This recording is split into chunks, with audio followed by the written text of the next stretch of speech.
الرحمن الرحیم۔ آج کی نماز تراویح میں 3 صورتوں کی قرأت کی جائے گی۔ سورۃ الحج، سورہ مؤمنون اور سورہ نور، ان 3 صورتوں کی قرأت ہوگی۔ 17ویں پارے کے نصف سے سورۃ الحج، یہاں سے قرأت کا آغاز ہوگا۔ اس سورت کا نام الحج ہے اور اس کے 10 رکوع اور 78 یعنی 78 آیات ہے۔ حج اس کا نام اس مناسبت سے ہے کہ اس میں اللہ تعالیٰ نے حضرت ابراہیم علیہ السلام نے جو خانہ کعبہ کو تعمیر کیا اس کا ذکر فرمایا، اور اس کے ساتھ جو ان کو یہ حکم دیا کہ اعلان کر دو کہ بیت اللہ کا حج کرنے کے لیے لوگ پیدل آئیں یا سوار آئیں، دور دراز سے اس گھر کا حج کرنے کے لیے آئیں۔ اس مناسبت سے اس کا نام سورۃ الحج ہے۔ اس کا کچھ حصہ مکہ میں نازل ہوا اور کچھ حصہ اس سورت مبارکہ کا مدینہ میں نازل ہوا۔ ویسے اس کو مدنی صورتوں میں شمار کیا گیا ہے، لیکن اس میں مفسرین کا اختلاف ہے۔ بعض نے اس صورت کو مکی کہا ہے اور بعض نے اس کو مدنی کہا ہے۔ پہلی آیت میں اللہ تعالیٰ قیامت کے حوالے سے ارشاد فرماتا ہے کہ یا ایھا الناس اتقوا ربکم، اے لوگو اپنے رب سے ڈرو، ان زلزلۃ الساعۃ شیء عظیم، بے شک قیامت کا زلزلہ بہت بڑی چیز ہوگی، اور جب وہ آئے گا تو کیا ہوگا کہ ہر جننے والی جس نے بچہ جنا ہوگا وہ اپنے اس جنے ہوئے کو بھول جائے گی، یعنی ماں بچے کو پہچان نہیں پائے گی، اور ہر حاملہ جو ہے وہ اپنے حمل کو گرا دے گی، اور لوگوں کو تم دیکھو گے کہ وہ ایسے جیسے نشے میں ہوتے ہیں، حالانکہ وہ نشے میں نہیں ہوں گے۔ یہ قیامت کی ہیبت کی وجہ سے ہوگا۔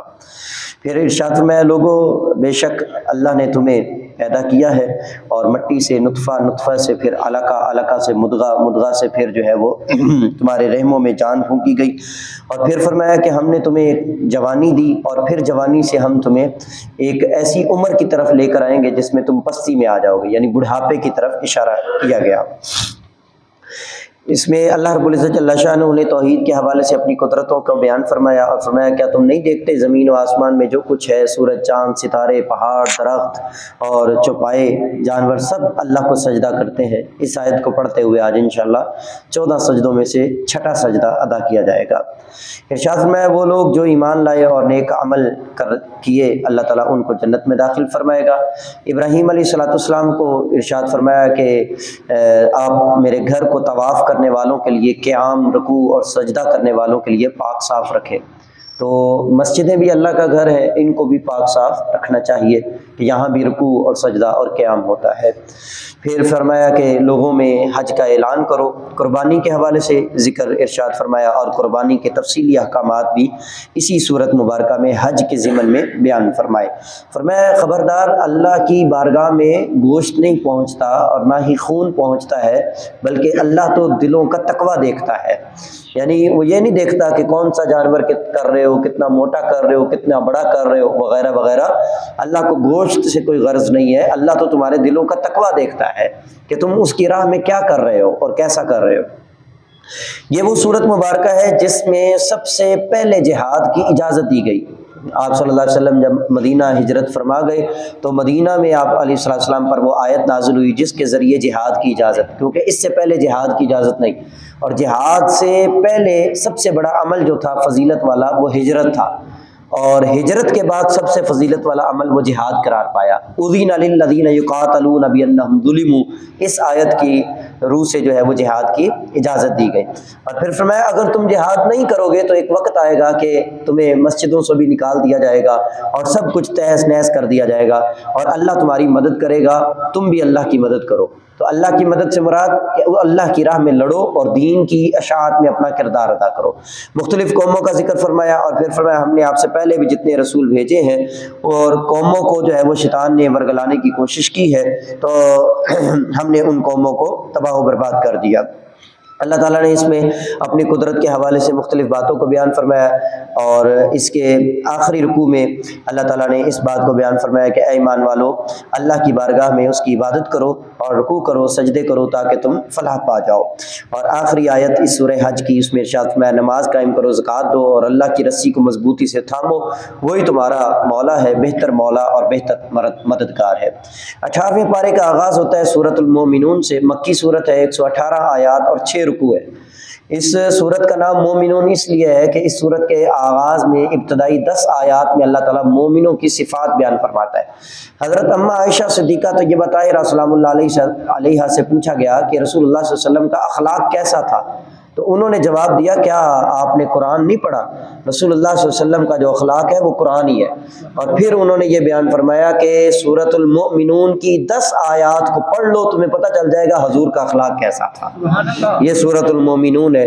تو اس میں اللہ تعالیٰ ارشاد فرماتا ہے کہ وہ لوگ جن کی نمازوں میں خشوع ہے، وہ لوگ جو فضول کاموں سے پرے رہتے ہیں، اور وہ لوگ جو زکوٰۃ ادا کرتے ہیں، جو اپنی شرمگاہوں کی حفاظت کرتے ہیں، اور وہ لوگ جو اپنی امانتوں کا خیال رکھتے ہیں اور اپنے وعدوں کو پورا رکھتے ہیں اور نمازوں پر پابندی کرتے ہیں، یہی لوگ جنت الفردوس کے مالک ہیں۔ پھر اللہ تعالیٰ نے انسان کی تخلیق کے جو مراحل ہیں ان کا ذکر فرمایا، نطفہ، علقہ اور مدغہ، اور پھر ہڈی چڑھائی اور پھر گوشت اور وہ سارا، اور پھر فرمایا فتبارک اللہ احسن الخالقین، اللہ کتنی برکتوں والا ہے کہ اس نے کتنا خوبصورت انسان کو پیدا کیا ہے۔ تو حدیث کے مطابق بھی انسان 40 دن کا جو ہے اس کا نطفہ تخلیق جو ہے وہ ماں کے پیٹ میں رہتا ہے، پھر 40 دن علقہ بنتا ہے، پھر مدغہ بنتا ہے، یہاں تک کہ انسان کی تخلیق پوری ہو جاتی ہے۔ اس سورت مبارکہ میں اللہ تعالیٰ نے مختلف جانوروں کا ذکر کرتے ہوئے ارشاد فرمایا کہ ہم نے تمہارے لیے جانوروں کو بنایا تاکہ تم ان سے عبرت اور سبق حاصل کرو، تمہارے لیے اس میں بہت سارے فائدے بھی ہیں۔ مختلف قوموں کا ذکر کرتے ہوئے حضرت نوح علیہ السلام اور انہوں نے جو کشتی بنائی اور قوم نوح کو جو غرق کیا گیا اور ایمان لانے والے جو نجات پائے اس کا ذکر کیا، اور اس کے ساتھ ساتھ اللہ رب العزت جل شانہ نے اس میں حضرت موسیٰ علیہ السلام اور حضرت ہارون علیہ السلام کا ذکر کیا، رسولوں کو حکم دیا کہ پاکیزہ اور ستھری چیزیں وہ کھایا کریں۔ قرآن میں 2 حکم آتے ہیں، ایک ہے رسولوں کو خاص طور پہ کہ حلال اور پاکیزہ رزق میں سے کھاؤ، اور ایک لوگوں میں سے یا ایھا الناس کے الفاظ بھی آتے ہیں اور یا ایھا الرسل کے الفاظ بھی آتے ہیں۔ اس میں اللہ تعالیٰ ارشاد فرماتا ہے وہی تو ہے جس نے تمہیں کان بھی دیے، آنکھیں بھی دی اور دل بھی دیے، تو بہت کم ہے جو ان نعمتوں کو لے کر اللہ کا شکر ادا کرتے ہیں۔ اس میں اللہ رب العزت جل شانہ نے قیامت کی ہولناکیوں کو بھی بیان فرمایا، اور پھر فرمایا قیامت کا دن جب آئے گا تو اللہ فرمائے گا ہاں بھئی تم زمین میں کتنی دیر ٹھہرے ہو، تو وہ جو اتنی دیر ٹھہر کے اور گھمنڈ میں رہے کہ ہم نے تو جناب یہ بھی کیا وہ بھی کیا، اللہ فرماتا ہے جب ہمارے پاس آئیں گے ہم پوچھیں گے کتنی دیر رہے، تو وہ کہیں گے ہم دن کا ایک حصہ یا تھوڑا سا حصہ ہم جو ہے وہ گزار کر آئے ہیں۔ تو اللہ فرماتا ہے پھر اللہ نے تمہیں جو ہے وہ عبث نہیں بنایا بلکہ اس لیے بنایا کہ تاکہ تم اس کی قدرتوں میں غور و فکر کرتے۔ اور آخری آیت اس سورہ مومنون کی ہے رب اغفر وارحم وانت خیر الراحمین، جو کہ پہلے عشرے کی دعا میں بھی شامل ہے۔ اس کے بعد سورہ نور ہے، مدنی سورت ہے اور اس کی 64 آیات اور 9 رکوع ہیں۔ یہ صورت بھی مکمل قرات کی جائے گی، اور آج کی ہمارے اس خلاصہ تراویح کا مین فوکس جو ہے وہ یہ صورت مبارکہ ہے، مدنی صورت ہے، اور یہ وہ صورت ہے کہ جو خواتین کو بطور درس اس کا جو ہے وہ سبق لینا چاہیے اور پڑھنی چاہیے، اس کی ترجمہ اور اس کی تفسیر ہماری نوجوان بچیوں کو یہ صورت مبارکہ ترجمہ اور تفسیر کے ساتھ پڑھنی چاہیے، بچوں کو بھی پڑھنی چاہیے لیکن خواتین کو خاص طور پر۔ اس صورت مبارکہ کا نام جو نور ہے یہ اس لیے کہ اس میں اللہ تعالیٰ نے اپنے نور ہونے کا ذکر بیان فرمایا ہے، اس لیے اس کا نام نور ہے۔ مدنی صورت ہے تو آپ سمجھ جائیے مکی اور مدنی صورتوں کی خصوصیات میں جو فرق ہے کہ مدنی صورتوں کے اندر معاشرتی آداب، مسائل، احکامات کو بیان کیا گیا ہے، تو یہ بھی صورت انہی میں سے اپنے اندر خصوصیات رکھتی ہے۔ آغاز میں اللہ تعالیٰ نے ارشاد فرمایا ہے صورت کے بارے میں کہ ہم نے اس کو نازل کیا ہے، ہم نے اس کے احکامات کو فرض کیا ہے، اور دوسری آیت میں اللہ تعالیٰ نے زنا کے احکام بیان فرمایا۔ اس کا پس منظر ذرا سن لیجئے گا، شان نزول وہ کیا ہے۔ واقعہ افک اس کے شان نزول میں بڑا واقعہ آتا ہے۔ حضرت اماں عائشہ صدیقہ طیبہ طاہرہ سلام اللہ علیہا رسول اللہ صلی اللہ علیہ وسلم کے ساتھ ایک قافلے میں شریک ہے کہ حضرت اماں عائشہ صدیقہ طیبہ طاہرہ سلام اللہ علیہا کا ہار جو گلے میں پہنا ہوا ہے وہ گم جاتا ہے، تو قافلہ جو ہے وہ چل پڑتا ہے۔ حضرت عائشہ صدیقہ طیبہ طاہرہ جو ہے وہ اس کو تلاش کرنے میں مگن ہو جاتی ہے، پتہ نہیں چلتا کہ قافلہ نکل جاتا ہے، اور رسول اللہ صلی اللہ علیہ وسلم نے ڈیوٹی لگا رکھی ہوتی ہے ایک صحابی کی ہر قافلے میں، ہر سفر میں، کہ اس نے پیچھے رہنا ہوتا ہے تاکہ دیکھے کہ کسی کی کوئی چیز گم گئی ہے یا رہ گئی ہے تو وہ اس کو اٹھا لائے۔ حضرت عائشہ صدیقہ طیبہ طاہرہ خود بیان کرتی ہیں کہ میرا وجود چونکہ ہلکا تھا، اتنا بھاری میرا جسم نہ تھا، تو کجاوے والوں کو بھی خبر نہ ہوئی، وہ میرا کجاوا اسی طرح اٹھا کر لے گئے۔ ان کو یہ لگا کہ آپ کے یہ کجاوے کے اندر ہی ہیں، حالانکہ میں نہیں تھی، میں تو پیچھے رہ گئی تھی۔ تو قافلہ نکل گیا اور میں تھک گئی اور میں لیٹ گئی، اور لیٹے لیٹے مجھ پر نیند طاری ہو گئی اور میں سو گئی، اور میرے چہرے سے پردہ بھی ہٹ گیا۔ اتنے میں وہ صحابی جن کی ڈیوٹی لگی ہوئی تھی وہ پیچھے جب سامان کی تلاش میں اور چیزوں کی نگہداشت میں جب پیچھے آئے تو انہوں نے جب میرے چہرے کو دیکھا، دور جاہلیت میں انہوں نے مجھے دیکھ رکھا تھا، تو انہوں نے جب مجھے دیکھا تو پہچان لیا کہ یہ تو عائشہ ہیں اور آپ صلی اللہ علیہ وسلم کی زوجہ ہیں۔ تو انہوں نے جو ہے وہ آواز کے ذریعے مجھے مخاطب کیا، میں جلدی سے سہمی اور میں نے اپنا پردہ کیا، اور چپ چاپ بغیر کسی بات کے ہم جو ہے وہ وہاں سے نکل پڑے، یعنی میں ان کے پیچھے سوار ہو گئی کجاوے پر، اور وہ مجھے رسول اللہ صلی اللہ علیہ وسلم کے قافلے کے ساتھ انہوں نے شامل کر دیا۔ جب وہاں پہنچے قافلے کے ساتھ تو کچھ منافقین نے دیکھ لیا اور انہوں نے یہ باتیں بنانا شروع کر دی، نعوذ باللہ استغفر اللہ، کہ حضرت عائشہ کا اس صحابی کے ساتھ کوئی مسئلہ ہے، کوئی چکر ہے۔ رسول اللہ صلی اللہ علیہ وسلم کو اس بات کا سخت صدمہ پہنچا، اور آپ صلی اللہ علیہ وسلم کئی دن تک خاموش رہے کہ میں اس بات کا کیا جواب دوں، کیا صفائیاں دوں۔ عزت والے لوگ سمجھتے ہیں جب ماں بہن بیٹی پر بات آتی ہے تو کیا بیتتی ہے، اور رسول اللہ صلی اللہ علیہ وسلم سے بڑھ کر تو عزت والا ہے ہی کوئی نہیں اس کائنات میں۔ تو آپ صلی اللہ علیہ وسلم کی زوجہ پر جب یہ بات آئی تو آپ صلی اللہ علیہ وسلم خاموش رہے، تو اللہ تعالیٰ نے اس صورت مبارکہ کی 17 آیات نازل فرمائی، اور حضرت اماں عائشہ صدیقہ طیبہ طاہرہ سلام اللہ علیہ کی عفت اور پاک دامنی کی خود گواہی دی کہ میں کہتا ہوں کہ عائشہ جو ہے وہ بیزار ہے اور بری ہے، اور اس طرح کا اس کے اندر کوئی عیب نہیں ہے۔ اور پھر اللہ تعالیٰ نے زنا کے احکامات اس صورت مبارکہ میں تفصیل کے ساتھ بیان فرمائے، اور اس کے ساتھ ساتھ جو کسی پر تہمت لگائے اس کی جو سزا ہے کہ 80 کوڑے اس کو مارے جائیں، اس کو بھی بیان فرمایا، اور پھر فرمایا کہ اگر کوئی ایسی تہمت لگا دے جس پر وہ 4 گواہ نہ لے کر آئے تو اس کو 80 کوڑے مارے جائیں، اور اگر شوہر نے تہمت لگا دی ہو عورت پر تو اس کے لیے لعان کا جو ایک تفصیلی مسئلہ ہے وہ اس صورت مبارکہ میں بڑی وضاحت کے ساتھ بیان کیا گیا کہ لعان کروایا جائے گا۔ 4 مرتبہ شوہر کہے گا کہ میں اپنی بات میں سچا ہوں، اور اگر میں جھوٹا ہوں تو مجھ پر اللہ کی لعنت۔ اسی طرح عورت کہے گی، اور پھر ان دونوں میں جدائی کر دی جائے گی۔ اس کے بارے میں اللہ تعالیٰ نے اس صورت مبارکہ میں تفصیلی احکامات بیان فرمائے۔ پھر فرمایا ایمان والو تم شیطان کی پیروی نہ کیا کرو، شیطان کی چالوں سے بچا کرو۔ کچھ مسلمان بھی چونکہ اس میں شامل ہو گئے تھے، سادہ مسلمان منافقین کی باتوں میں آ گئے اور انہوں نے بھی اپنے دلوں میں وسوسے پیدا کرنے شروع کر دیے تھے، تو اللہ تعالیٰ نے ان کا بھی صفایا کیا، یعنی ان کے ذہنوں سے جو وسوسے سے تھے ان کو دور کیا۔ اور پھر فرمایا وہ لوگ جو پاک عورتوں پر تہمت لگاتے ہیں ان پر دنیا میں بھی لعنت ہے اور آخرت میں بھی لعنت ہے، اور ان کے لیے بڑا عذاب ہے۔ اور پھر فرمایا خبردار یاد رکھنا گندوں کے لیے گندیاں ہیں اور گندیوں کے لیے گندے ہیں، اور اچھوں کے لیے اچھیاں ہیں اور اچھیوں کے لیے اچھے ہیں، یہ اللہ کی طرف سے تقسیم ہے اور اللہ کی طرف سے ہی بہتر مغفرت اور رزق کریم ہے۔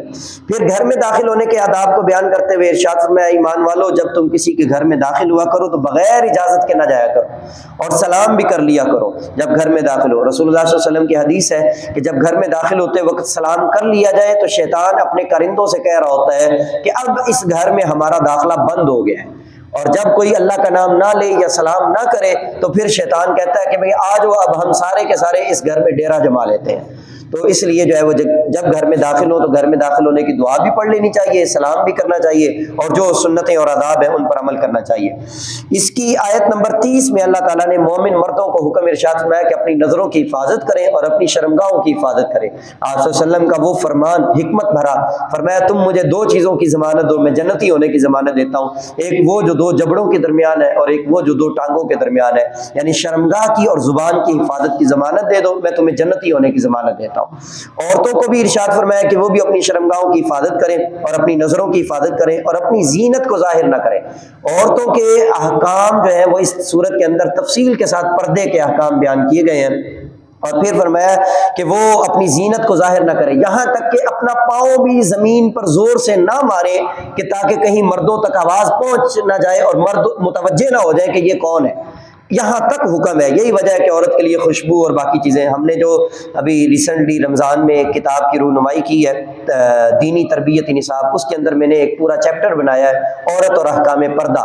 تو عورتوں کے لیے، ماؤں بہنوں کے لیے، بیٹیوں کے لیے وہ بڑا زبردست چیپٹر ہے کہ اس کے اندر یہ صلاۃ التسبیح اور یہ نماز، نفل نماز، درس کے لیے جانا، محفلوں میں جانا اور مسجد میں جانا وغیرہ وغیرہ، یہ سارے قبرستان جانا، یہ سارے احکامات اس کے اندر ذکر کیے گئے ہیں. تو وہ ضرور آپ اپنی خواتین کو پڑھنے کی دعوت دیجیے گا.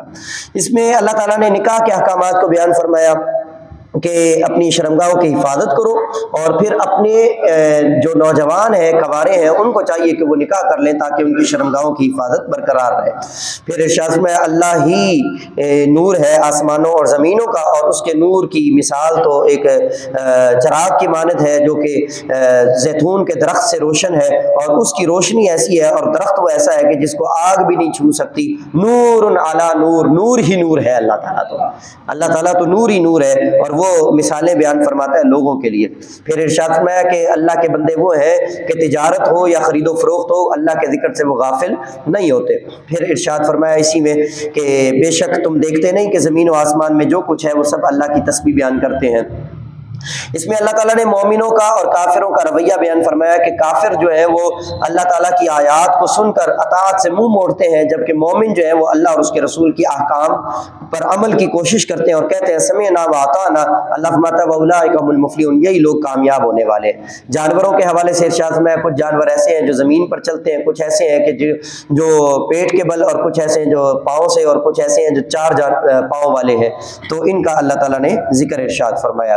اس کے ساتھ ہی ارشاد میں اے ایمان والو، اللہ تعالیٰ کی طرف سے تمہیں اجازت ہے اور تم اجازت دے دیا کرو ان کو جو تمہارے گھروں میں آتے جاتے رہتے ہیں، یعنی غلام اور لونڈیاں وغیرہ. یعنی وہ بار بار جنہوں نے آنا ہے تو اگر وہ بغیر اجازت کے بھی آ جائے تو ان کے لیے کوئی حرج نہیں ہے. اور خاص طور پر ارشاد میں 3 اوقات میں اپنے بچوں کو یہ سکھاؤ کہ وہ بغیر اجازت کے گھر میں داخل نہ ہو.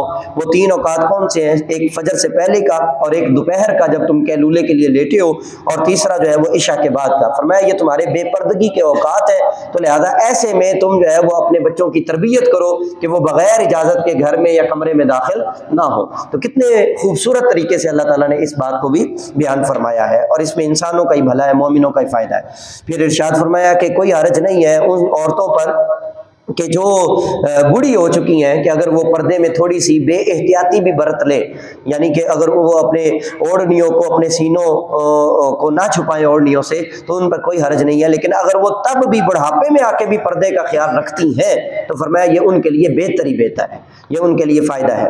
پھر ارشاد فرمایا کہ بے شک مومن وہ ہیں جو اللہ اور اس کے رسول پر ایمان لانے والے ہیں. اور آخری رکوع میں اس آیت میں اللہ تعالیٰ نے اس بات کو بیان فرمایا کہ رسول کو اس طرح سے نہ پکارا کرو جس طرح ایک دوسرے کو آپس میں پکارتے ہو.